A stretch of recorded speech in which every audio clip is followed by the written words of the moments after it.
వచ్చి నా హస్బెండ్తో ఉంటాను తను ఎవరు ఇక్కడ మనం లాజికల్గా మాట్లాడాల్సింది ఏంటంటే చాలామంది ప్రశ్నిస్తూ ఉంటారు తప్పు ఏంటి ఆడ మగ మధ్య స్నేహం ఉండకూడదని. ఎంత స్నేహం ఉన్నా ఒక అమ్మాయి అర్ధరాత్రి 1 o'clock అతను ఫ్లాట్కి వచ్చింది. అతను కూడా సింగిల్గా ఫ్లాట్లో ఉంటాడు. ఆ మహాతల్లి 1 గంటకు వచ్చి తెల్లారుజాము 4 గంటలకు వెళ్ళాల్సిన అవసరం ఏంటి అనేది ఇక్కడికి వచ్చింది. సో దీన్ని ఆడ మగ మధ్య స్నేహం అనుకోవాలా, అక్రమ సంబంధం అనుకోవాలా, ఇంకోటి అనుకోవాలా? సార్ వాళ్ళిద్దరు ఇంటిమేట్ వీడియోస్ కూడా ఉన్నాయి నా దగ్గర.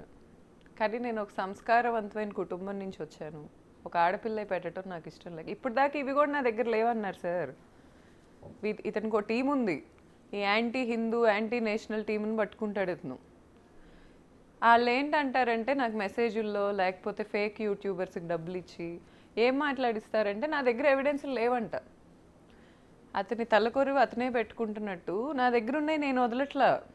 ఎందుకంటే అతని మీద ఒకప్పుడున్న ప్రేమ మీద రెస్పెక్ట్ అనుకోండి, లేకపోతే ఆ అమ్మాయి కూడా ఒక కుటుంబానికి చెందిన ఆడది కదా, ఎందుకు చేయటం అనే పాయింట్లో నేను వదలట్లా. కానీ వీళ్ళకి ఆగదు అది.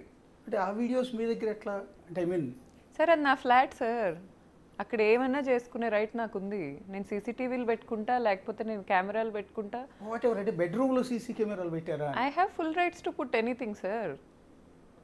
I have full rights to put anything. మిమ్మల్ని దాన్ని ఏమంటారు పై క్రాస్ చేయటం లేదు. నేను అనేది ఏంటంటే మీ బెడ్రూమే కదా, మీ బెడ్రూమ్ మీరు ఖాళీ చేసేసిన తర్వాత కావాలని ఇతని మీద అనుమానంతో కెమెరాలు పెట్టించారా లేకుంటే?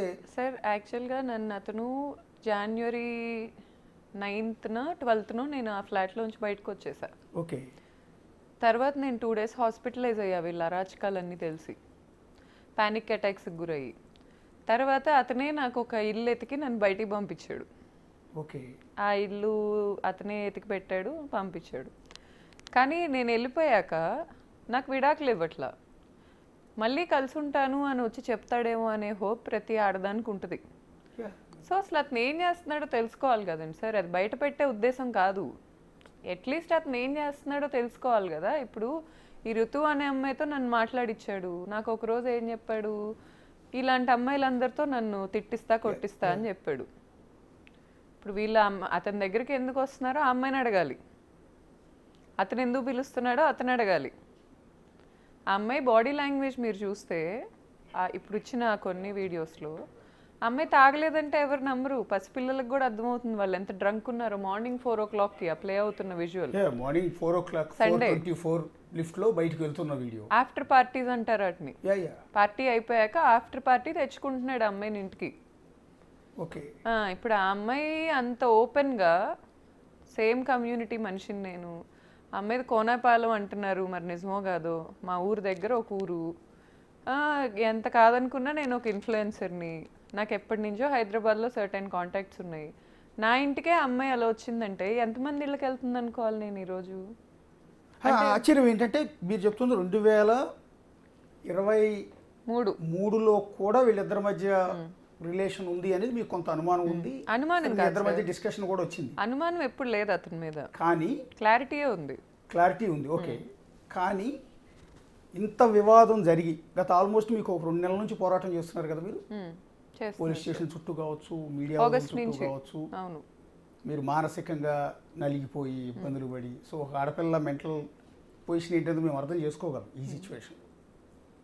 ఇంత జరిగిన తర్వాత కూడా ఆమె బిగ్ బాస్కి సెలెక్ట్ అయింది. బహుశా మీరు చెప్తున్న డేట్లో బిగ్ బాస్కి అప్పటికే ఇన్ఫార్మ్ చేశారు వాళ్ళు. బిఫోర్ 1 month నుంచే ప్రొసీజర్ స్టార్ట్ అవుతుంది వాళ్ళకి. బిగ్ బాస్కి సెలెక్ట్ అయిన తర్వాత కూడా మీ భర్త ధర్మ మహేష్ ఉన్న ఫ్లాట్కి, అంటే మీ ఫ్లాట్కి అవి వెళ్ళింది. ఇది ఆశ్చర్యం. వెళ్ళింది సార్. ఆ అమ్మాయి తిరుపతి వెళ్ళింది కదండి సార్. తిరుపతి వెళ్ళి ఒకసారి నాకు యూట్యూబ్లోనే చూసాను నేను, తిరుపతి వెళ్ళింది. మరి ఆ టైంలో అబ్బాయి ఏ అమ్మాయిలతో తిరగలా, ఆ అమ్మాయి కోసం వెయిట్ చేస్తా కూర్చున్నాడు. మరి ఆ అమ్మాయి తిరిగి వస్తుందని, మరి దాని లవ్ అనుకోక ఏమనుకోవాలి సార్ నేను. అంటే ఇతను కూడా సిగ్గుండక్కర్లేదా? నా భార్య ఈరోజు నా మీద ఫైట్ చేస్తూ ఒక విధంగా అతను కంప్లీట్ అతను పరువు అంతా పోయింది. ఈరోజు సొసైటీలో తలెత్తుకునే పరిస్థితి కూడా లేదు. సో ఇంత డ్యామేజ్ అయిన తర్వాత కూడా దాన్ని చక్కదిద్దుకునే ప్రయత్నం చేస్తాను అలాంటి ఉంటే ఆ పొజిషన్లో. ఒకవేళ నేను బిఫోర్ నేను తప్పు చేసినా కూడా ఆఫ్టర్ దట్ నా భార్య చేతిలోనే నా పరువు పోతే నేను దాన్ని సరిదిద్దుకోవటానికో లేకపోతే జీవితాన్ని చక్కదిద్దుకోవటానికో ప్రయత్నం చేస్తాను. కానీ ఈ విధంగా ఇంత ఇష్యూ జరుగుతున్నప్పుడు కూడా ఆమెని తన ఫ్లాట్కి పిలిపించుకున్నాడు అంటే అసలు నిజంగా ఆశ్చర్యంగా ఉంది ఇది చూడటానికి. నెక్స్ట్ బిగ్ బాస్ లాంటి అతిపెద్ద ప్లాట్ఫామ్కి సెలెక్ట్ అయిన అమ్మాయి ఇతని రూమ్లో ఏం పని అనేది. సార్ వేరే అమ్మాయిలతో కూడా వీళ్ళు ఈ బిగ్ బాస్ ఆర్టిస్టులు కొంతమందితో నా ఫ్రెండ్స్కి పబ్బుల్లో కనిపించారు. ఇల్యూజన్ అని ఓ పబ్ ఉంటుంది, లేకపోతే సర్టెన్ పబ్స్లో నాకు కనిపించారు. వీళ్ళందరూ పిల్లి కళ్ళు మూసుకొని పాలు తాగుతా నన్ను ఎవరు చూడట్లేదు అనుకుంటారు చూడండి సార్, ఆ కేటగిరీ వీళ్ళు. ఇప్పుడు ఓపెన్గా ఈ అమ్మాయి అర్ధరాత్రులు వెళ్ళిపోతే ఎవరికి కనపడదు, క్లోజ్డ్ డోర్స్ వెనుకున్నాను ఎవరికి కనపడదు అనుకుంటే ఎలా సార్? ఆ డోర్ ఎవరిది? నాది. ఆ ఇల్లు ఎవరిది? నాది. నా హస్బెండ్కి నాకు సంబంధం ఉన్నంత వరకు అతను ఎక్కడున్నా అక్కడ 50% రైట్ నాకు ఉంటుంది లీగల్గా. అమ్మాయి వెళ్ళి డోర్ వేసేసుకుంటే అది అమ్మాయిది అయిపోతుందా? ఇప్పుడు నాకు చాలామంది సార్ పాపం మీ ఆయనే చెడ్డవాడు, ఆ అమ్మాయి ఏం చేసింది, ఈ టైంలో ఎందుకు అన్నట్టు మాట్లాడారు. నేను సింగిల్ క్వశ్చన్ అడుగుతా వాళ్ళందరినీ, నా పర్సెప్షన్లో వదిలేయండి. మీ అందరూ మాట్లాడే వాళ్ళందరికీ ఆడోళ్ళు చీపు. మాట్లాడే వాళ్ళకి, మాట్లాడని వాళ్ళ గురించి నేను మాట్లాడట్లా. మాట్లాడే వాళ్ళందరికీ ఇప్పుడు ఒక అమ్మాయి ఇంత గోత్రూ అవుతుంది అనేది మీకు చీపు. చైనా ఎంత పెద్ద దేశం, ఇప్పుడు ఇండియా పెద్ద దేశం, కొరియా డెవలప్ అవుతున్న దేశం. ఒక్కసారి ఆ సిటీస్లో బిల్డింగ్స్ ఎలా ఉంటాయి, స్ట్రీట్స్ ఎలా ఉంటాయి అనేది వీడియోలు పెట్టుకొని చూడమనండి వీళ్ళని యూట్యూబ్లో. ఎంత డెవలప్డ్ ఉన్నాయి. ఎందుకున్నాయి అంటే మీలాగా ఇంత చండాలంగా ఆలోచించక కూర్చొని ఒక అమ్మాయి ఓపెన్గా నా ఇంటికి నా పర్మిషన్ లేకుండా వెళ్ళి నా హస్బెండ్తో ఉంటుంటే వీళ్ళందరికీ ఆ అమ్మాయి మీద జాలేస్తుంది చూడండి. అక్కడే ఇంకేం డెవలప్ అయిద్దండి ఈ దేశం? నాకు అర్థం కాదు. మినిమం కామన్ సెన్స్ ఉండదా? నాకు చిరాకు వస్తుంది, ఎందుకంటే ఇంకా మేము ఇద్దరం విడిపోలే. సరే ఆ అబ్బాయికి సిగ్గులేదు, నేను డినై చేయను, లేకపోతే నన్ను నాకంత ముద్దుగా ఒక బిడ్డ ఉన్నాడు మమ్మల్ని వదిలేయాల్సిన అవసరం అతనికి లేదు. ఈ అమ్మాయికి నేను తెలుసు కదండి సార్.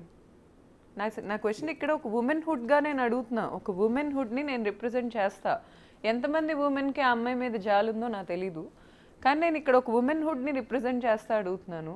పెళ్ళాం ఊరు వెళ్తే సినిమాలో లాగా ఈ అమ్మాయి నా ఫ్లాట్లో దూరింది. ఎంతమంది ఫ్లాట్స్లో వీళ్ళు దూరుతున్నారు? అసలు ఈ అమ్మాయి సర్కిల్ ఏంటి? ఈ అమ్మాయి కాల్ డేటా తీయండి. ఎంతమంది షుగర్ డాడీస్ ఉన్నారు ఈ అమ్మాయికి? ఎంతమంది అబ్బాయిలు డబ్బులు కొల్లగొడుతుంది? ఇవన్నీ బయటికి తీయండి. అసలు ఈ అమ్మాయి వెనకెవరున్నారు? ఆన్సర్ ఇవ్వండి నాకు. ఇది పెద్ద సిటీ సార్ హైదరాబాద్ అనేది, వెరీ వెల్ డెవలప్డ్ సిటీ. నాకు ఇండియాలో ఢిల్లీ వెళ్ళినా ఈ ఫీల్ రాదు. ఇప్పుడు ఆ నిలోఫర్ కెఫే ఏరియా దగ్గర నించుంటే ఒక ఫారిన్లో ఉన్నట్టు ఉంటుంది, అంత డెవలప్డ్ సిటీ మంది. అలాంటి సిటీలో ఇంత ఓపెన్గా వీళ్ళు నేను ఒక ఇన్ఫ్లుయెన్సర్ని, నేను వాయిస్ చేయగలను అని తెలిసి కూడా ఈ అమ్మాయిలు ఇలాంటి పనులు చేస్తున్నారు అంటే వీళ్ళు వాయిస్ లేని ఇళ్లల్లో ఏం చేస్తున్నారు? ఒక ఆడదానికి వాయిస్ లేదు అని తెలిస్తే వాళ్ళ మొగుళ్ళతో వీళ్ళు ఎన్నో రాజకాలు చేస్తున్నారు. వీళ్ళ ఫోన్ డేటాలు తీయండి, వీళ్ళ వాట్సాప్ చాట్లు తీయండి. ఏం పని సార్ వీళ్ళకి? అంటే the biggest platform Big Boss అండి, హైయెస్ట్ వ్యూయర్షిప్ ఉన్న ప్లాట్ఫామ్ కూడా అది. అలాంటి ప్లాట్ఫామ్కి ఆమెను సెలెక్ట్ చేశారు. బేసిక్గా కాంట్రవర్సీతోనే సెలెక్ట్ చేశారు ఎక్కువ. ఎందుకంటే సోషల్ మీడియా ఆమె చేసే వీడియోస్ చూసి అయితే బిగ్ బాస్కి ఎంపిక చేయలే, ఆ మీద వచ్చిన కాంట్రవర్సీతోనే ఆమెను సెలెక్ట్ చేశారు. ఇప్పుడు ఆవిడ 2 వారాలు దాటి 3వ వారం బిగ్ బాస్లో ఉంది. ఆమెను కొంతమంది ఆదరించేవాళ్ళు కూడా ఉన్నారు, ఆవిడ కొంతమంది ఫ్యాన్స్ ఉన్నారు. ఫ్యాన్స్ ఓట్లే బట్టే కదా ఇన్ని వారాలు. వాళ్ళందరికీ మీరు ఏమైనా చెప్పదలుచుకున్నారా?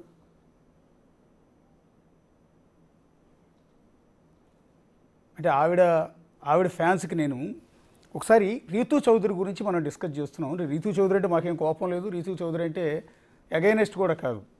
వరుసగా 2 కాంట్రవర్సీల్లో ఆవిడ బిగ్ టీవీ వేదికగా ఆవిడ గురించి డిస్కస్ చేస్తుంది. ఒకటి బిగ్ బాస్ బయట ఉన్నప్పుడు బిగ్ టీవీలో డిస్కస్ జరిగింది, బిగ్ బాస్ లోపలికి వెళ్ళిన తర్వాత మళ్ళీ బిగ్ టీవీలో ఆవిడ గురించి డిస్కషన్ జరుగుతోంది. ఒకసారి ఇష్యూ జరిగినప్పుడు అది మేమే రైజ్ చేసాం, అతిపెద్ద కుంభకోణంలో ఫస్ట్ టైం రీతూ చౌదరి అనే ఒక సోషల్ మీడియా ఇన్ఫ్లుయెన్సర్, బహుశా జబర్దస్త్లో చిన్న క్యారెక్టర్లు ఏవో చేస్తుంటారు తప్ప పెద్ద పాపులర్ కూడా కాదు, పెద్దగా తెలిసింది కూడా కాదు. కానీ ఒక రాజకీయ పార్టీతో ముడిపడి ఉన్న కొన్ని 100 కోట్ల భూ స్కామ్లో ఆవిడ పేరు బయటకు వచ్చినప్పుడు డిస్కషన్ చేస్తే నా పాపం ఏమి లేదు, నాకు సంబంధం లేదు, నేను ఆ శ్రీకాంత్తో విడిపోయాను అంటూ ఎవడో చెప్పుకునే ప్రయత్నం చేసింది. సరే, అదే శ్రీకాంత్ అనే వ్యక్తి పరిగెత్తుకుంటూ స్టూడియోకి వచ్చాడు, ఏదో చెప్పుకునే ప్రయత్నం అతను కూడా చేసేసాడు. నా భార్య అని అంటాడు, మా ఇద్దరి మధ్య పెళ్ళి అయింది అంటాడు, కానీ అన్ని 100 భూములు ఆవిడ పేరు మీద రిజిస్ట్రేషన్ చేయలేదంటాడు. సో ఆ రోజు మొత్తం డాక్యుమెంట్స్తో సహా తీసి చూపించాము. సో ఇప్పుడు బిగ్ బాస్ లాంటి ప్లాట్ఫామ్ మీదకి వెళ్ళి ప్రస్తుతం ఒక రియాలిటీ షోలో పార్టిసిపేట్ చేస్తున్న రీతు చౌదరి అదే బిగ్ బాస్కి వెళ్ళే ముందు మన స్టూడియోలో ఉన్న గౌతమి చౌదరి గారి సొంత ఫ్లాట్కి ఆమె భర్త ఉన్న గదిలోకి వెళ్ళి కొన్ని రోజుల పాటు సీసీ ఫుటేజ్లో దొరికిపోయారు అడ్డంగా. సరే ఏ అపార్ట్మెంట్కైనా ఎవరైనా వెళ్ళొచ్చు, స్నేహితులు ఉండొచ్చు, బంధువులు ఉండొచ్చు, ఇంకొకళ్ళు ఉండొచ్చు. అర్ధరాత్రి 1 గంట నుంచి తెల్లవారుదాం 4 గంటల వరకు వెళ్తారా అనేది ఇక్కడ విచిత్రం, విడ్డూరం, ఆసక్తికరం. సో దాని గురించే మనం ఇక్కడ డిస్కస్ చేస్తున్నాం. ఇలా ఒకసారి బిగ్ బాస్ వ్యూయర్స్కి ఏం చెప్తారండి? బిగ్ టీవీ కాదు, బిగ్ బాస్ వ్యూయర్స్కి. ఎందుకంటే ఆమె 2 వారాలు కొనసాగింది అంటే చాలామంది ఓట్లేసారు ఆవిడకి. సో నెక్స్ట్ వీక్ కంటిన్యూ అవ్వాలని వాళ్ళ ఓట్లే కీలకం. సో ఇలాంటి టైంలో ఆమెకు సంబంధించిన ఈ వీడియో బయటకు వచ్చింది.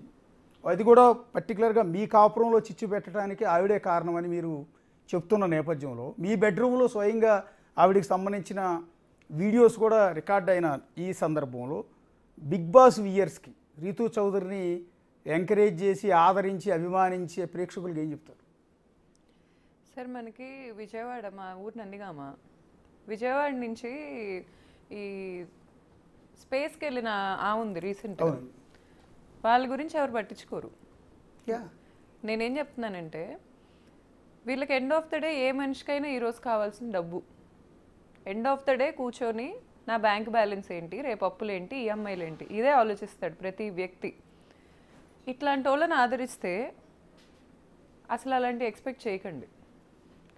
ఇది ఇప్పుడు మనీ రొటేషన్ ఒకటి ఉంటుంది. రియల్ ఎస్టేట్ అనే బిగ్ థింగ్స్ నుంచి స్టార్ట్ అయ్యి ఇలాంటి చిల్లర పనుల వరకు ఈ రొటేషన్ జరుగుతూ ఉంటుంది మనీ. ఇట్లాంటి వాళ్ళు రొటేట్ చేయకపోవటం వల్ల జరిగే లాస్ అయితే ఏం లేదు. కానీ వీళ్ళు ఏం చేస్తున్నారంటే ఇలాంటి వాళ్ళని పెద్దోళ్ళని చేసి ఇన్ఫ్లుయెన్సర్ అనేవాళ్ళు, షియారా ఫెరెగ్నీ అని ఒక ఉంటుంది, ప్యారిస్కి చెందిన ఒక ఇన్ఫ్లుయెన్సర్.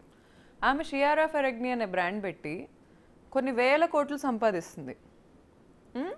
కెమిలియా కోయెల్లో అని ఒక ఉంటుంది, స్పెయిన్, కొన్ని వేల కోట్లు.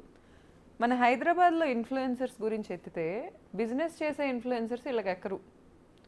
నీట్గా పద్ధతిగా బతికే ఆడపిల్లలు ఎక్కరు. అందం కావాలా, ఈ కాదు కావాల్సింది, ఈ సోది మసాలా. దీనివల్ల మగాళ్ళకి ఖర్చు అవుతుంది, లేకపోతే పెళ్ళాలు లేనప్పుడు కాస్త ఎంటర్టైన్మెంట్ వస్తుంది, కానీ ఒక జాబ్ జనరేట్ అవ్వదు, ఒక ఇండస్ట్రీ రాదు. ఓన్లీ మగాళ్ళే కష్టపడితే దేశం డెవలప్ అయిందంటాం అబద్ధం. ఆడవాళ్ళ కష్టం కూడా ఉంది. కానీ ఆడవాళ్ళని ఎండ్ ఆఫ్ ద డే ఇలా హింస పెట్టి ఆడవాళ్ళని మీరు ఎంకరేజ్ చేస్తూ ఉంటే మీ పిల్లలకి రేపు జాబ్లు ఉండవు. నేను చెప్పేది లాజిక్లెస్గా అనిపిస్తుంది, ఎందుకంటే కామన్ సెన్స్ లేనోడే అట్లాంటి వాళ్ళు ఫాలో అవుతాడు. చాప్రీస్కి అలాగే అనిపిస్తుంది. నేను చెప్తుంది ఏంటంటే నిజంగా రెవెన్యూ జనరేట్ చేసి 10 మందికి ఉపాధి ఇస్తున్న ఇన్ఫ్లుయెన్సర్స్ని ఆదరించండి. వరల్డ్లో ఇన్ఫ్లుయెన్సర్స్ అలా బతుకుతున్నారు. ఈరోజు కూర్చొని ఇదే డ్యాన్స్ వేస్తేనో లేకపోతే ఇదేస్తేనో కాదు, ప్రొడక్ట్స్ పెడుతున్నారు, సర్వీసెస్ పెడుతున్నారు, మార్కెటింగ్ చేసుకుంటున్నారు, వరల్డ్కి రీచ్ అవుతున్నారు. ఇట్లాంటి వాళ్ళని ఆదరించి ఇట్లాంటి వాళ్ళని ఏం చేస్తారంటే వీళ్ళు ఇట్లాంటి వాళ్ళని పెద్దోళ్ళని చేసి దేనికి పనికిరాని వ్యక్తులుగా మిగిలిపోతారు ఫర్ ఎవర్.